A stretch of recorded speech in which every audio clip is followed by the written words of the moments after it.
What happens when a seasoned journalist decides she's had enough of royal privilege and calls out a prince on live television? Well, you're about to find out, because what unfolded on The View was nothing short of explosive. Before we dive into this incredible confrontation, make sure you hit that subscribe button and drop a comment below, because trust me, you're going to want to discuss this one. The studio lights were blazing as Megyn Kelly settled into the guest host chair, her signature, confidence radiating across the set. She had been invited to co-host for a special episode focusing on media accountability and public figures. Little did anyone know that Prince Harry would be walking into what would become one of the most uncomfortable interviews of his life. "Our next guest needs no introduction," announced Whoopi Goldberg, though there was a slight tension in her voice. "He's here to discuss his latest charitable initiative and his ongoing relationship with the media. Please welcome Prince Harry." The audience applauded as Harry walked onto the set, his usual composed demeanor intact. He settled into the interview chair with practiced ease, flashing that familiar smile that had charmed millions. But Megyn Kelly wasn't smiling back. "Prince Harry, welcome to The View," Kelly began, her tone professional but noticeably cool. "I have to say, it's interesting timing for this appearance, given some of the recent statements you've made about media responsibility." Harry shifted slightly, perhaps sensing the undercurrent. "Thank you for having me, Megyn. Yes. I think it's more important than ever to have these conversations about how the media operates and the impact it has on real people's lives." "Real people's lives," Kelly repeated, leaning forward slightly. "That's fascinating coming from someone who has made a career out of selling those very personal stories to the highest bidder. Tell me, how do you reconcile advocating for privacy while simultaneously writing tell-all books and giving explosive interviews?" The studio fell silent. This wasn't the softball interview Harry had been expecting. Joy Behar looked uncomfortable. While Sarah Ann glanced nervously between the two, Harry's smile faltered for just a moment before he recovered. "I think there's a difference between controlling your own narrative and having it controlled by others. Megyn, when you've been lied about, when your family has been attacked, sometimes you have to set the record straight." "Set the record straight." Kelly nodded, her voice taking on a sharper edge. "Is that what we're calling it? Because from where I sit, it looks more like a systematic campaign to damage your own family for profit. You've accused them of racism, of cutting you off financially, of refusing to protect your wife. Yet here you are, still using your royal title, still trading on the very institution you claim mistreated you." The tension in the studio was palpable. Cameras captured every micro-expression as Harry's jaw tightened. "I think you're oversimplifying a very complex situation, Megyn. The institution and the family are two different things." "Are they?" Kelly shot back. "Because you seem to conflate them whenever it's convenient for your narrative. Your grandmother, who you claim to have loved deeply, was the head of that institution. Your father, who you've publicly criticized, is now the head of that institution. So when you attack the monarchy, you're attacking them personally, aren't you?" Harry's composure was beginning to crack. "That's not fair, Megyn. You're twisting." "My words? I'm using your words," Kelly replied coolly. "Your exact words from multiple interviews and your book. You can't have it both ways, Prince Harry. You can't claim to want privacy while giving interview after interview. You can't claim to want to protect your family while publicly airing their private conversations. And you certainly can't claim to be a victim while living in a multi-million-dollar mansion and signing lucrative media deals." The other hosts exchanged glances, clearly unsure whether to intervene. Whoopi finally jumped in. "Megyn, I think we should let Harry respond." But Kelly wasn't finished. "Oh, I want him to respond. I want him to explain to the mothers watching this show, the single mothers, the women working 2 jobs to make ends meet, how someone who was born into unimaginable privilege, who has never wanted for anything, can position himself as a victim of circumstance." Harry's face was flushed now, his royal training warring with his obvious frustration. "You don't know what it was like growing up in that environment, Megyn. You don't know what it's like to lose your mother to the very media you're defending, to watch your wife be torn apart by the same machine." "You're right," Kelly acknowledged, but her tone remained unforgiving. "I don't know what it's like to be born into royalty, but I do know what it's like to work for everything I have. I know what it's like to face media scrutiny and criticism without having a team of publicists and a multi-million-dollar platform to fight back, and I know what accountability looks like. The audience was completely silent now, hanging on every word. Harry looked around the table, perhaps hoping for support from the other hosts, but found only uncomfortable faces. Accountability, Harry repeated, his voice rising slightly. Let's talk about accountability, Megyn. Let's talk about the media's accountability for my mother's death, for the racist coverage of my wife, for the lies and distortions that have been printed about my family for decades. Kelly's eyes lit up at this opening. Your mother's death was a tragedy, and no one disputes that. But using her death as a shield for your own choices, for your own actions, that's not honoring her memory, that's exploiting it. And as for your wife, she was a working actress who dated a prince and became a duchess. Media attention comes with that territory. You knew that, she knew that, everyone knew that. She didn't deserve the treatment she received, Harry insisted, his voice tight with emotion. No one deserves unfair treatment, Kelly agreed. But life isn't fair, Prince Harry, and instead of handling it with grace and dignity, like your grandmother did for 70 years, like your father has done, like your brother is doing, you chose to burn it all down. And now you want sympathy for the consequences of your own choices. Harry's hands clenched in his lap, his royal composure completely abandoned now. You think you know everything, don't you, Megyn? You sit here in your ivory tower, passing judgment on people you've never met, situations you've never experienced. Kelly's eyebrows raised, a slight smile playing at the corners of her mouth. Ivory tower. That's rich, coming from someone who literally lived in palaces. But you're right about one thing. I do pass judgment. It's called journalism, and it's what I've built my career on. Unlike some people, I didn't inherit my platform.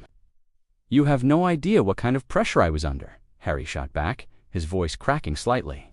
The constant scrutiny, the impossible expectations, watching my wife struggle with suicidal thoughts because of the treatment she received.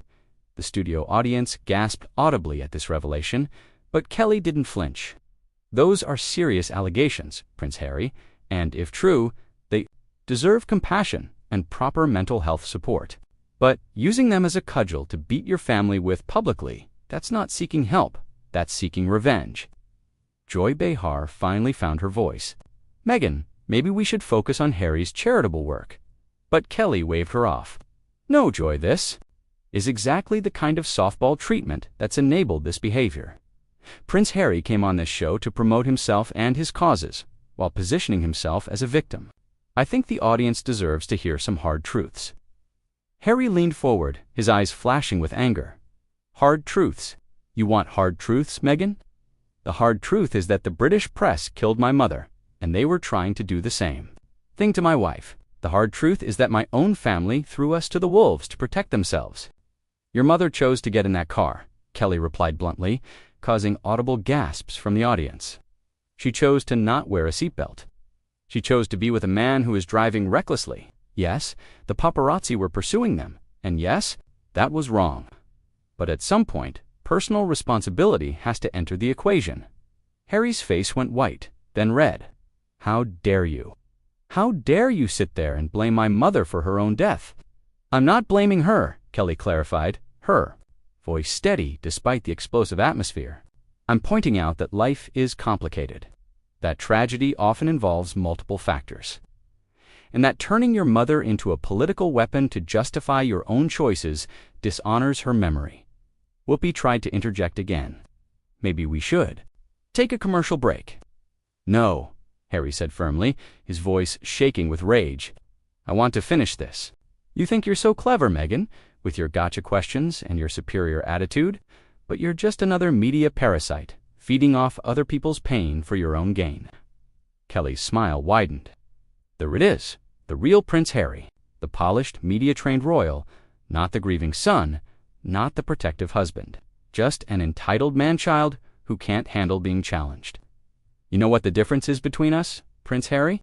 When I'm criticized, when I'm attacked, when I make mistakes, I don't write a book about it. I don't go on a global media tour. I don't blame my family. I take responsibility, and I move on. You have no idea what you're talking about, Harry, sputtered, clearly losing control of the narrative he'd expected to control. Don't I? Kelly leaned back in her chair, completely in command now. Let me tell you what I see. I see a man who had everything handed to him, who had a platform to do incredible good in the world. And instead of rising to that challenge, instead of honoring the legacy he inherited, he chose to tear it all down because he couldn't handle sharing the spotlight with his brother. "This has nothing to do with William," Harry protested, but his voice lacked conviction. "Everything has to do with William," Kelly pressed on. "He's the heir, you're the spare, and you never got over it. Your whole life has been defined by that dynamic, and instead of finding your own path within it, you decided to burn the whole thing down. Your book, your interviews, your constant complaints, they all come back to the same thing, you resenting your brother for being born first." Harry stood up abruptly, his chair scraping against the floor. "I don't have to sit here and listen to this. Actually, you do," Kelly said calmly, not moving from her seat. "You booked this appearance. You came here to sell your narrative. But narratives work both ways, and right now, the story being told is about a privileged man who can't handle criticism." Sarah N. finally spoke up. "Harry, please sit down. Let's try to have a civil conversation." But Harry remained standing, his chest heaving. "Civil? There's nothing civil about what she's doing. She's ambushing me, twisting my words, attacking my family." "I'm asking you questions," Kelly replied evenly. "The same questions millions of people are asking. If you can't answer them, if you can't defend your choices without throwing a tantrum, then maybe you shouldn't be doing interviews at all. You think this is a tantrum?" Harry's voice was getting louder now. "You think standing up for my wife, for my children, for my mother's memory is a tantrum. I think using them as shields while you attack everyone around you is cowardly," Kelly shot back. "I think trading on their pain for profit is despicable. And I think hiding behind victimhood when you're one of the most privileged people on the planet is pathetic." The audience was completely silent now, the tension so thick you could cut it with a knife. Harry looked around the table, his eyes wild, clearly searching for an ally or an escape route.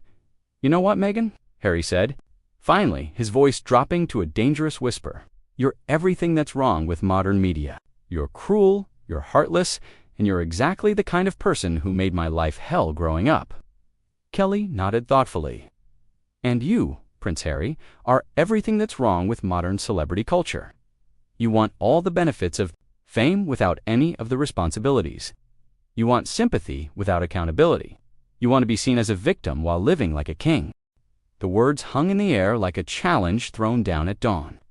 Harry's face cycled through emotions, rage, hurt, disbelief, before settling into something cold and calculating. He slowly sat back down, his movements deliberate and controlled. "You want to play this game, Megyn?" Harry said quietly, his voice taking on a tone none of them had heard before. "Fine, let's talk about accountability. Let's talk about your accountability. How many lives have you destroyed with your reporting? How many families have you torn apart for ratings?" Kelly's confident demeanor flickered for just a moment. "I report the truth, Prince Harry, something you seem allergic to." Harry laughed bitterly. "Is that what you call it when you spend weeks attacking a grieving family? When you turn tragedy into entertainment? You talk about my mother like she was some reckless teenager, instead of a woman being hunted by photographers who saw her as nothing but a commodity." "Your mother was a grown woman who made choices," Kelly insisted. But there was less fire in her voice now. "My mother was 36 years old," Harry continued, his voice gaining strength. "She was trying to find happiness after a marriage that was destroyed by an institution that cared more about appearances than people. She was being stalked, harassed, and commodified every single day of her life. And when she died, people like you turned it into a story, into content, into something to be analyzed and dissected for public consumption." Whoopi leaned forward. "Harry, I think we all understand your pain. Do you?" Harry turned to her, his eyes blazing, "Because Megyn here just told a national television audience that my mother was responsible for her own death. She sat there, comfortable in her chair, and reduced one of the most traumatic events in modern royal history to a lesson about personal responsibility." Kelly shifted uncomfortably. "I didn't say she was responsible. I said multiple factors were involved."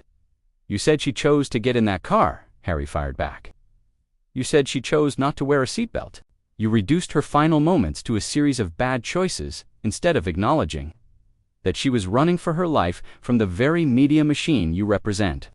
The audience was completely captivated now, watching this role reversal as Harry found his footing and Kelly began to look less certain.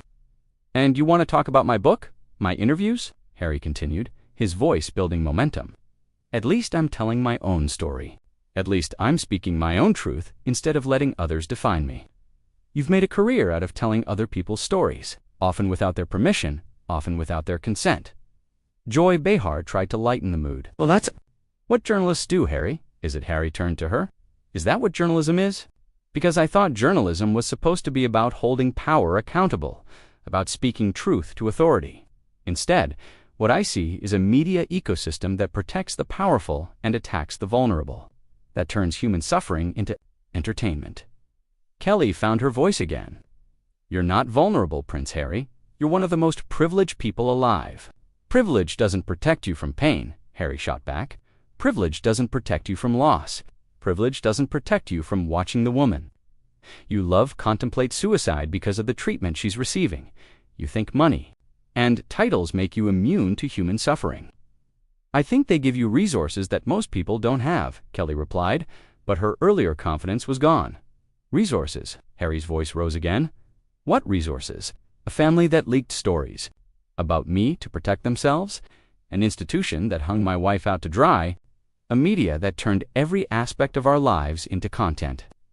Tell me, Megyn, what resources should I have used when my wife was getting death threats? When she was being called names I won't repeat on television? When she was being compared to my mother in the cruelest possible ways, the studio was dead quiet. Even the camera operators seemed frozen in place. You want to know why I wrote that book? Harry continued, his voice dropping to almost a whisper. Because for 38 years, other people have been writing my story. Other people have been deciding who I am, what I think, what I feel. And most of those people have never met me, never spoken to me, never cared about me as a human being. Kelly tried to regain control. But surely you understand that. Public figures are subject to scrutiny. Scrutiny, yes. Harry nodded. But what happened to my wife? What happened to my mother? That wasn't scrutiny. That was harassment. That was abuse. And the fact that you can't see the difference, the fact that you think it's acceptable because we're royal, that tells me everything I need to know about you and the industry you represent. Sarah Ann looked visibly moved. Harry, I think a lot of people don't realize the human cost of fame. That's exactly right, Harry said, turning to her gratefully. Everyone sees the palaces and the titles and the ceremonies. They don't see the children crying because their father is being attacked in the press. They don't see the sleepless nights, the security concerns, the way every normal human moment becomes a potential scandal. Kelly made one last attempt to regain the upper hand. But you chose to stay in the public eye. You could have stepped back quietly. Harry turned back to her, and for a moment, his expression was almost pitying. Could I, Megyn? Could I really? Because every time I tried to step back, every time I tried to find privacy, the media followed. Every time I tried to protect my family, you found new ways to intrude. The only choice you gave me was to control my own narrative, or let you control it for me. So you chose profit, Kelly said weakly. I chose survival, Harry corrected. I chose to tell my story before you could twist it beyond recognition. I chose to define myself before you could define me. And clearly, based on your reaction today, that was the right choice. Whoopi finally stepped in decisively. I think we need to wrap this up, but Harry wasn't finished. No, Whoopi, let me finish. Megyn came here today thinking she was going to expose me, thinking she was going to tear me down in front of your audience. Instead, she's exposed herself. She's shown everyone exactly what I've been talking about. The cruelty, the lack of empathy, the willingness to use other people's pain for entertainment. He stood up again, but this time with dignity rather than anger. I came here to talk about my charitable work, about the causes I care about making a positive difference in the world. Instead, I got attacked, dismissed, and had my mother's death used as a weapon against me. If that's what passes for journalism today, then maybe the problem isn't with the people being interviewed. Harry looked directly into the camera. To anyone watching who has ever felt attacked, dismissed, or misunderstood by the media, I want you to know that your pain is valid, your story matters, and you have the right to tell it yourself. He turned back to the panel. Thank you for having me, even if it wasn't the conversation any of us expected. As Harry walked off the set, the studio remained in stunned silence. Kelly sat frozen in her chair, clearly processing what had just happened. The other hosts exchanged glances, unsure how to proceed. Finally, Whoopi found her voice. Well, that was certainly something. We'll be right back after this commercial break. As the cameras cut away, the audience remained silent, still absorbing the intensity of what they had just witnessed. It was clear that nobody, least of all Megyn Kelly, had expected the interview to end with Prince Harry walking away as the victor. That's a wrap on this incredible confrontation that nobody saw coming. What did you think about Harry's comeback? Did Megyn Kelly go too far, or was she just doing her job? Drop your thoughts in the comments below, and make sure to subscribe for more explosive celebrity moments like this one. What other royal interview would you like to see go off the rails?